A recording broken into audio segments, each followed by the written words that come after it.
So you might be wondering when you're going to get married. Are there indicators that can show this in a person's birth chart? Well, I am happy to tell you there are, and today in this video, I'm going to help you locate them so that you can identify when it is a potential marriage year in your life. But before I do that, I want to say hello to all of you. My name is Maria DeSimone. I am a professional astrologer, and you can find out more about me and my work over at insightfulastrology.com. If you haven't already subscribed to my channel, please do so. Click that like button and share this content with other people who you know are interested in astrology. That is very much appreciated. All right, so let's get to it because this is, without a doubt, one of the most popular requests that astrologers get. They want to know, people want to know, will I get married? And if the answer is yes, when is it going to happen? So this video is more focused on the predictive portion so that you can learn how to decipher a marriage year, a potential marriage year, a year of commitment in your chart. And so to do this, it is going to be very individual for everybody. And you must have a copy of your birth chart. And the only way to do that is to get a proper horoscope cast with your date, time, and location of birth. You can get a copy of your birth chart at Google astrology birth charts, and you can get a free copy. You can even use the free chart maker on my website to get a free copy of your chart. But once you've got that, you then want to locate an area called the 7th house cusp, or the descendant. And this is exactly opposite the ascendant. You may have heard of the rising sign, the ascendant. So the ascendant degree is the 1st house cusp, and that symbolizes you, your identity. Directly opposite that is the partnership sector, the descendant, and that symbolizes partnership, commitment for everybody. So you want to see, well, what is the sign on my 7th house cusp?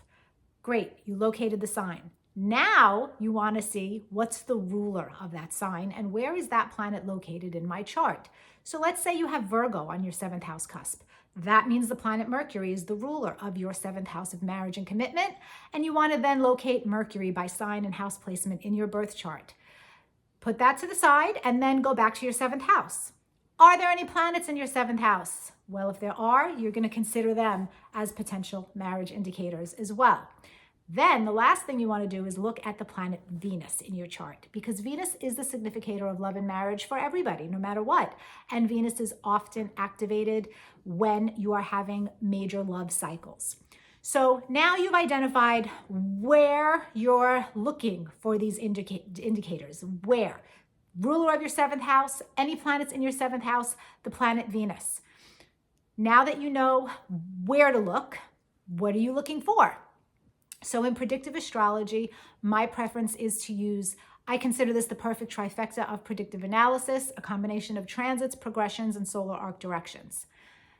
You don't need all three to show a marriage year. But what you do need is a massive combination of cycles that are affecting your 7th house ruler, the planet Venus, or any planets in your 7th house.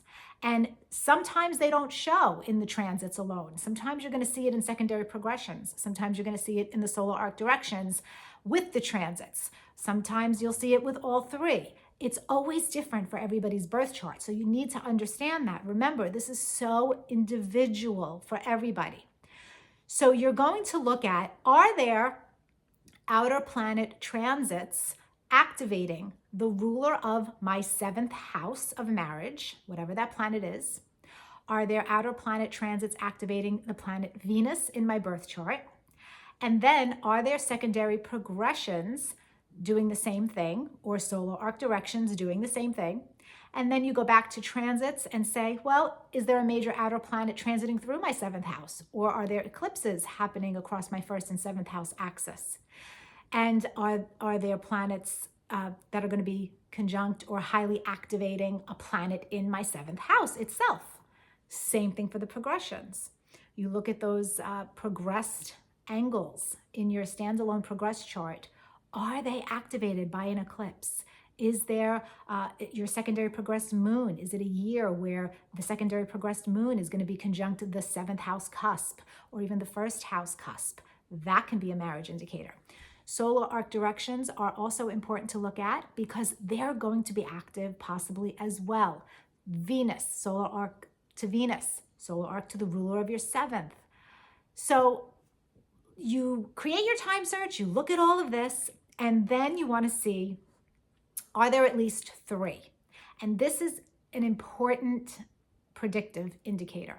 I always follow the rule of 3 before I predict a major life event for anybody. And the rule of 3 in ancient astrology basically says that if it happens once, if the theme of the predictive event is shown once, it is possible.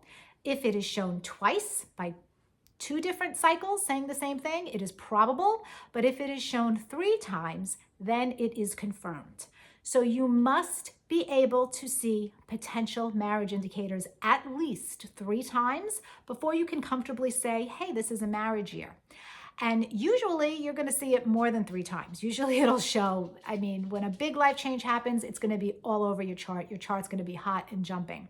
So again, to recap, just because you have transiting Jupiter conjunct your 7th house cusp, that's not enough to indicate a big relationship commitment. Just because you have progressed moon conjunct your 7th house cusp doesn't mean you're going to get married. Just because you have solar arc Pluto to your Venus doesn't mean that it's going to be a big year of commitment to you. But you put all 3 of those cycles together and now you're talking. Now it looks promising. Throw in an eclipse to your 7th house. Oh, my dogs just want to play. Throw in an eclipse to your 7th house. Then you're adding more fuel to the fire for your predictive analysis.